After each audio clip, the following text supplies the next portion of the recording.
उद्धव ठाकरे के गजनी वाले बयान पर क्या बोले राहुल शेवाले। दक्षिण मध्य मुंबई से महायुति उम्मीदवार राहुल शेवाले ने माटुंगा के 5 गार्डन में मॉर्निंग वॉक करते हुए वहां के नागरिकों से मुलाकात की और बताया कि किस तरह से अपने चुनाव क्षेत्र में जीत के आने के बाद ओपन जिम और देश का सबसे बड़ा स्पोर्ट्स कॉम्प्लेक्स बनाने की परियोजना को साकार करने वाले हैं। साथ ही साथ सामना में उद्धव ठाकरे ने संजय राउत को दिए हुए एक इंटरव्यू में महायुति सरकार को गजनी सरकार की उपाधि दी। इस पर कटाक्ष करते हुए राहुल शेवाले ने कहा कि कोरोना के बाद से लोग काफी स्ट्रेस से बाहर आए हैं। दुर्भाग्य की बात यह है कि इस इलेक्शन में जिस तरह की भाषा का प्रयोग किया जा रहा है, कामों के बारे में नहीं बताकर एक दूसरे पर आरोप प्रत्यारोप कर रहे हैं, वह पहले कभी नहीं हुआ था। इसलिए मैं नागरिकों से अनुरोध करूंगा कि 20 तारीख को वोट देकर विकसित भारत के सपने को साकार करें।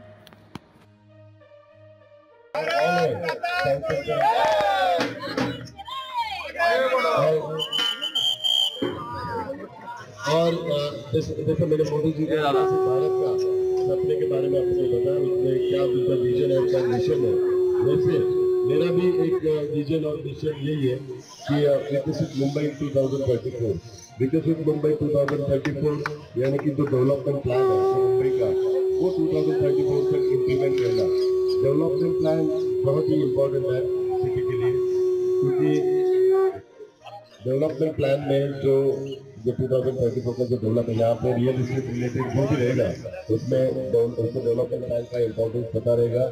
डेवलपमेंट प्लान 2034 में जब भी हम लोगों ने प्रिपरेशन स्टार्ट किया था 2012 में, तो जो एग्जिस्टिंग ओपन स्पेस है उसको स्टडी करके फ्यूचर का जो पॉपुलेशन है, पॉपुलेशन के अगेंस्ट कितने गार्डन होने चाहिए, कितने जिम होने चाहिए, कितने प्ले ग्राउंड होने चाहिए, इसका प्रिपरेशन काउंट करके, इसका रेशो काउंट करके डीपी में रिजर्व प्लॉट हम लोग ने प्ले ग्राउंड के लिए, रिक्रिएशन ग्राउंड के लिए, जिम के लिए जो प्रपोज किए थे वो अभी फाइनलाइज हुए। और डेवलपमेंट प्लान अगर इम्प्लीमेंट करेंगे तो जितने भी रिक्वायरमेंट है स्पोर्ट्स से रिलेटेड, जिम से रिलेटेड, वो विद इन 10 ईयर्स में पूरा हो सकते हैं। ऑलरेडी प्लान बना हुआ है, ऑलरेडी प्लॉट रिजर्व किए हुए हैं। आपको रिलेटेड कोई रहेगा तो उनको भी ये पता चलेगा। लेकिन वो जो रिजर्व प्लॉट है वो एक्वायर करके पब्लिक के लिए ओपन करने के लिए जो म्यूनिसिपल कॉर्पोरेशन को देने होता है, उसका रीजन यही है कि लास्ट जो डेवलपमेंट प्लान बना था वो उसका भी प्रेफरेंशियल अच्छा था, उसमें भी ऑल स्पोर्ट्स एक्टिविटी से लेकर सभी के प्लॉट रिजर्व किए थे। लेकिन डीपी इम्प्लीमेंटेशन का रेशो देखें तो ओनली 9% डीपी इम्प्लीमेंट हुआ। हे मॉडेल जे आहे ते मी सक्सेस केलेलं आहे।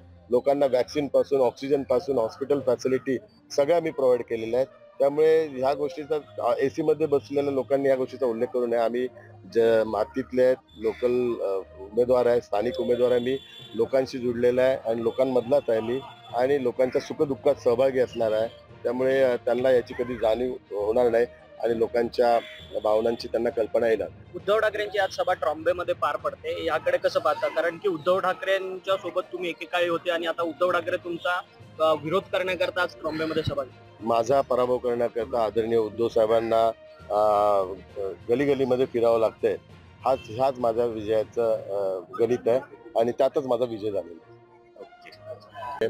आणि निवडणुकीत फिट राहणं हे पण महत्वाची बाब असते, कारण प्रचार करताना रोज डोर टू डोर प्रचार करताना संपूर्ण दिवसभर फिरावं लागतं आणि आपण फिट नसेल तर प्रचार होऊ शकत नाही। काही उमेदवार जर बघत असाल तर आपण तर ते पूर्ण डोर टू डोर प्रचार पण करू शकत नाही, कारण फिट नसल्याकारणे। आणि मोदीजींचं ज्यावेळी नेतृत्व आपण स्वीकारतो आणि त्यांच्या नेतृत्वाखाली काम करतो, तर त्यांनी जो मूलमंत्र देशाला दिलेला फिट इंडिया आणि खेलो इंडियाचा, तो स्वतःपासून फॉलो करायला पाहिजे।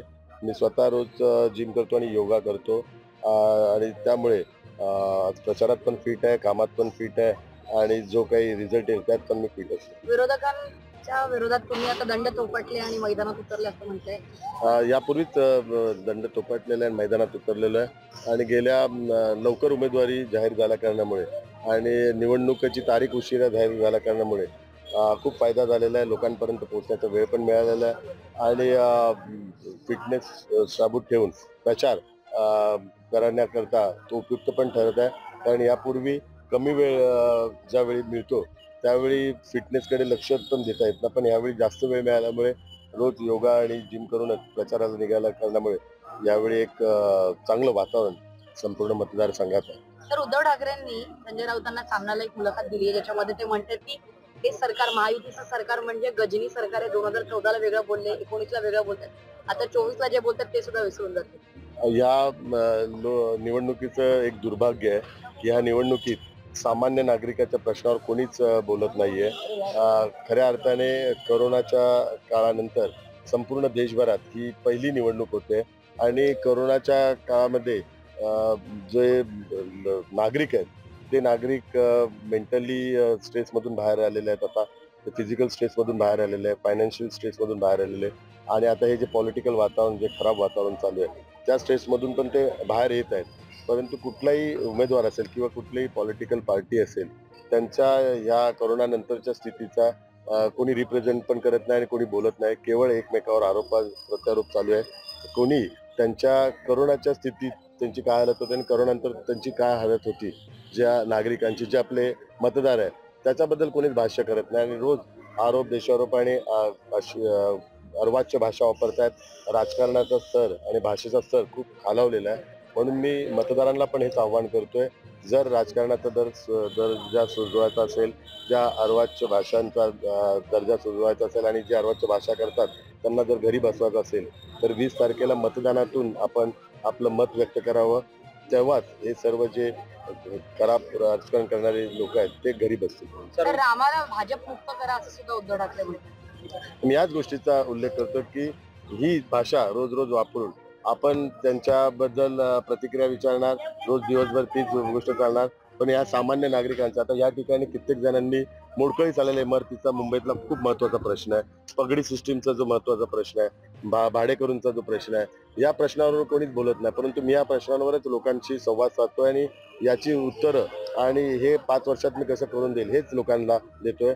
कोरोनानंतर यांची स्थिती, यांचे कित्येक जणांचे आप्तस्वकीयचा मृत्यू कोरोना काळात झालेला आहे, कित्येक जणांचा बिझनेस डुबलेला आहे कोरोनाच्या काळामध्ये, कित्येक जणांच्या नोकऱ्या गेलेल्या आहेत. त्यामुळे त्या कोरोनानंतरचा हा 2.5 वर्षाचा कालावधीमध्ये त्यांना सावरण्यासाठी सगळ्यांनी प्रयत्न करायला पाहिजे आणि या निवडणुकीत भविष्यात कोरोनासारखी जर परिस्थिती निर्माण झाली तर देशातील नागरिक कसा सुरक्षित राहील, आर्थिक सुरक्षित राहील आणि फिजिकल पण कसा सुरक्षित राहील, हा पण एक मास्टर प्लॅन उमेदवार म्हणून मी लोकांसमोर देत आहेत आणि ही खरी लोकांची गरज आहे. लोकांना या रोजच्या आरोप प्रत्यारोपमध्ये काही रस नाहीये. त्यांना त्यांचा परिवार सुरक्षित कसा राहील याकडेच आता लोकांचं लक्ष आहे. विरोधक असलेले उमेदवार अनिल देसाई तुमच्यावरती प्रश्नचिन्ह उपस्थित करतात की स्टँडिंग जे खासदार आहेत ते गेले 10 वर्ष सत्तेत आहेत पण त्यांनी 10 वर्षात काय केलं असा सवाल ते उपस्थित करतात. कारण की तुम्ही सातत्याने पुनर्विकासाचा प्रश्न जो आहे तुम्ही बोलून दाखवतात तुमच्या अजेंडावरती आहे, मग 10 वर्ष पुनर्विकास का नाही झाला असा ते सवाल उपस्थित करतात. अनिल देसाई हे एसी मध्ये बसून त्यांनी सगळा कारभार केला, त्यामुळे त्यांना हे सगळं दिसलं नसेल. मी फील्डवर उतरून गेले 10 वर्ष काम केलेलं आहे, लोकांमध्ये मिसळून काम केलेलं आहे. बीडीडी चालचं जे काम त्यांना दिसत नसेल तर कदाचित त्यांनी त्यांचे डोळे तपासून पाहायला पाहिजे. बीडीडी चालला ऑलरेडी काम चालू झालेलं आहे, तिथे बिल्डिंगचं काम पण पूर्ण काही ठिकाणी होत आहे. धारावी रिडेव्हलपमेंटचं सर्वेचं काम चालू आहे, तिथे ऑलरेडी कंपनी फॉर्म झालेली आहे. SRH जे रखडलेले प्रोजेक्ट आहेत ते मार्गी लावण्याच्या दृष्टिकोनातून काम चालू झालेलं आहे. पंजाबी कॉलनी सायन कोरड्याचा हा 15 वर्ष 20-25 वर्ष रखडलेला प्रकल्प आहे, तो आता माडाने करून त्याची टेंडर प्रोसेस झालेली आहे. गावठाण कोळवेड्याचा जो डेव्हलपमेंट प्लॅनचा DCR आहे तो बनवून आता रेडी आहे. याला 5-10 वर्ष लागतात. तर ज्याचा संबंधच आहे लोकांशी, लोकांच्या मातीशी, त्याला हे सगळे प्रश्न कळणार पण नाहीत. त्यांच्या या प्रश्नावरच त्यांचं किती अज्ञान आहे आणि या मतदारसंघाचं किती त्यांचं ज्ञान आहे हे त्याच्यातून दिसून येत आहेत. त्यांनी पहिलं मतदारसंघाचा अभ्यास करावा, त्यांनी या सर्व गोष्टीची माहिती घ्यावी, त्यानंतरच या सर्व गोष्टींचा उल्लेख करावा. आणि दुसरा प्रश्न आहे की गेल्या 2.5 वर्षात जे जागतिक संकट होतं कोरोनाच्या काळात, ते आमच्या मतदारसंघातल्या कुठल्या लोकांच्या सोबत ते उभे राहिले. मी स्वतः 2.5 वर्ष कोरोना काळात दक्षिणमध्ये लोकसभा